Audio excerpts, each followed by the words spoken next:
श्री शिवाय नमस्तुभ्यम हर हर महादेव। देखिए दोस्तों, पूज्य गुरुजी ने कहा है कि यदि आप अपने जीवन में बहुत अधिक थक चुके हैं, आप अपने जीवन से बहुत अधिक परेशान हो चुके हैं। पूज्य गुरुजी ने कहा है कि दुनिया में सबसे अधिक कष्ट और सबसे अधिक समस्याएं आपके जीवन में ही। तो आपको कल यानी कि आषाढ़ मास के पहले गुरुवार पर महादेव के सामने पीले चंदन से एक ऐसा अचूक उपाय करना है जो आपके जीवन से समस्त समस्याओं का अंत करने वाला है। गुरुजी कहते हैं कि जिन लोगों के जीवन में भी व्यापार की समस्याएं बहुत ही अधिक उत्पन्न हो रही हैं, जिनकी नौकरी में किसी भी प्रकार की समस्याएं आ रही हैं या फिर किसी भी प्रकार की बाधाएं उत्पन्न हो रही हैं, या फिर आपके घर में ग्रह क्लेश बहुत ही अधिक रहता है, लड़ाई झगड़े हमेशा होते ही रहते हैं, या फिर आपके विवाह में किसी भी प्रकार का विलंब हो रहा है, यानी कि समय से आपका विवाह नहीं हो पा रहा है, यानी कि जीवन में यदि किसी भी प्रकार की समस्याएं चल रही हैं, या फिर आपके शरीर में किसी भी प्रकार का अगर रोग हो चुका है, तो इस आषाढ़ मास के पहले गुरुवार पर आपको यह विशेष उपाय अवश्य ही कर लेना चाहिए। देखिए दोस्तों, पूज्य गुरुदेव की ही कथा को सुन करके और समझ करके ही आपको इस उपाय को बहुत ही विस्तार से समझाने का प्रयास करेंगे। लेकिन उससे पहले वीडियो को लाइक करें, और यदि आप भगवान शिव के सच्चे भक्त हैं तो हमारे इस चैनल को सब्सक्राइब करके कमेंट में श्री शिवाय नमस्तुभ्यम या फिर ओम नमः शिवाय जरूर लिखें।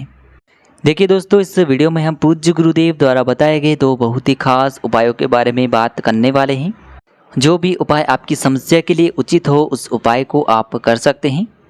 तो चलिए दोस्तों, जान लेते हैं गुरुदेव द्वारा बताए गए पहले विशेष और खास उपाय के बारे में। देखिए दोस्तों, इस उपाय को करने के लिए सबसे पहले आपको एक प्यारी सी बेलपत्र ले लेनी है। बेलपत्र को लेते समय एक बात का ध्यान रखें कि बेलपत्र कहीं से भी खंडित नहीं होनी चाहिए। यदि आपको बेलपत्र नहीं मिल पाती है तो आप शिवलिंग पर चढ़ी हुई बेलपत्र को पुनः साफ सुथरे पानी से धोकर के उपयोग कर सकते हैं। इसी के साथ आपको थोड़ा सा पीला चंदन ले लेना है। यदि आपके पास पीला चंदन उपलब्ध नहीं है तो आप इसके स्थान पर सफ़ेद चंदन या फिर लाल चंदन का प्रयोग भी कर सकते हैं। इसी के साथ आपको मात्र 2 से 3 बूंद शहद ले लेना है। साथ में आपको एक तांबे के पात्र के अंदर शुद्ध जल ले लेना है। देखिए दोस्तों, यदि आपके पास तांबे का पात्र नहीं है तो आप अन्य किसी पात्र में भी जल ले सकते हैं, लेकिन आपको पूरा प्रयास करना है कि जल आपको तांबे के पात्र के अंदर ही लेकर के जाना है। क्योंकि पूज्य गुरुजी कहते हैं कि जब भी हम अपने घर से 1 लोटा जल लेकर के जाते हैं तो इससे हमारे जीवन में चल रही समस्त शिव दोषों की परेशानियां दूर होने लगती हैं। हमारे पितृ दोष, हमारे वास्तु दोष महादेव की कृपा से समाप्त होने लगते हैं। अब दोस्तों, इन सभी सामग्रियों को लेकर के पहुंच जाना है आपको भगवान शिव के मंदिर में।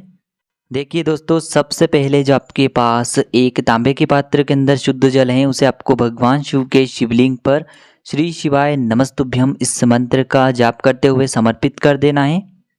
गुरुजी अपनी प्रत्येक कथा में कहते हैं कि जल आपको इतनी धीरे समर्पित करना है कि जल समर्पित करते हुए आप कुल 11 बार श्री शिवाय नमस्तुभ्यम इस मंत्र का जाप कर सकें। देखिए दोस्तों, अब जो आपके पास एक बेलपत्र है, हम सभी को पता है कि बेलपत्र में 3 पत्तियां होती हैं और बीच वाली जो बड़ी पत्ती होती हैं वह भगवान शिव की मानी जाती है। तो उस पूरी पत्ती पर आपको पीले चंदन का लेपन कर देना है, यानी कि पूरी पत्ती पर आपको बीच वाली बड़ी पत्ती पर पीले चंदन का लेपन अच्छे से कर देना है। और दोस्तों, बेलपत्र की जो अन्य 2 पत्तियां होती हैं उन पर आपको शहद लगा देना है। अच्छी तरह से आपको इन दोनों पत्तियों पर शहद लगा देना है। देखिए, जो आप पीला चंदन और शहद लगाएंगे वो आपको अपने सीधे हाथ की अनामिका उंगली से ही लगाना है। जिन लोगों को भी अनामिका उंगली की जानकारी नहीं है तो उन्हें सामने स्क्रीन पर दिखाया जा रहा है, जो आपके चीटी उंगली के पास वाली जो उंगली होती हैं उसे ही हम अनामिका उंगली कहते हैं।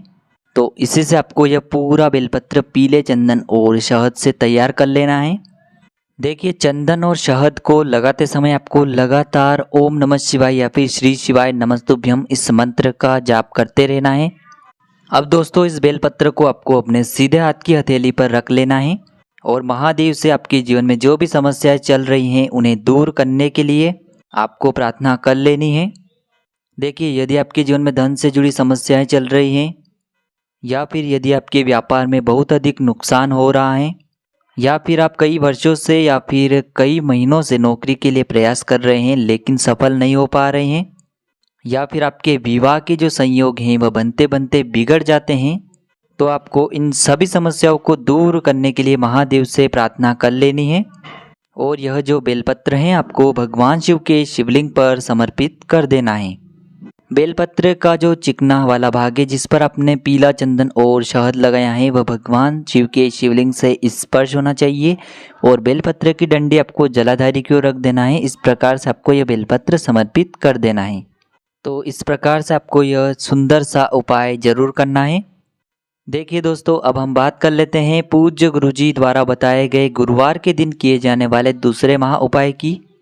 देखिए, यह जो उपाय हैं आपकी किसी भी प्रकार की विशेष मनोकामनाओं को परिपूर्ण अवश्य करेगा। देखिए दोस्तों, इस उपाय को करने के लिए सबसे पहले आपको एक गुड़ का टुकड़ा ले लेना है। यदि आपके पास गुड़ का टुकड़ा नहीं है तो आप पीला चंदन भी ले सकते हैं। दोनों में से आपको केवल एक ही सामग्री का प्रयोग करना है। और साथ में आपको एक तांबे के पात्र के अंदर अपने घर से शुद्ध जल ले लेना है और इन सभी सामग्रियों को लेकर के पहुंच जाना है आपको भगवान शिव के मंदिर में। दोस्तों, यह उपाय आप सुबह से लेकर के शाम तक किसी भी समय कर सकते हैं। देखिए दोस्तों, सबसे पहले जो आपके पास पीला चंदन या फिर जो गुड़ का टुकड़ा है उसे आपको उस जल के पात्र के अंदर डाल देना है और उस जल में आपको अच्छे से मिला लेना है। और आपकी जो भी विशेष मनोकामना है उसे आपको भगवान शिव के समक्ष रख देना है। अब दोस्तों, इस गुड़ से युक्त या फिर पीले चंदन से युक्त जल को आपको भगवान शिव के शिवलिंग पर एक विशेष प्रकार से समर्पित करना है।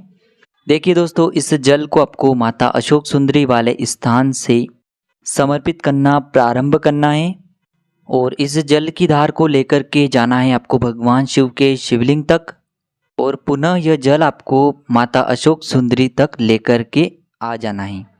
यानी कि आपको यह जो जल है माता अशोक सुंदरी से समर्पित करना प्रारंभ करना है और माता अशोक सुंदरी पर ही इस जल का आपको अंत करना है।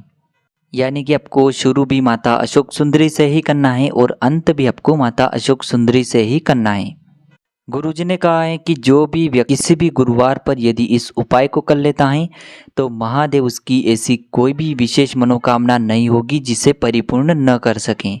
यानी कि यह जो उपाय है आपकी किसी भी प्रकार की मनोकामनाओं को परिपूर्ण के लिए सर्वश्रेष्ठ होने वाला है। तो आपको यह उपाय भी अवश्य करना है। तो देखिए दोस्तों, इस प्रकार से आज की इस वीडियो में हमने आपको आषाढ़ मास के पहले गुरुवार पर किए जाने वाले कुछ बहुत ही खास उपाय बताने का प्रयास किया है। जो भी उपाय आपकी समस्या के लिए उचित हैं, सरल हैं, उसे आप कर सकते हैं।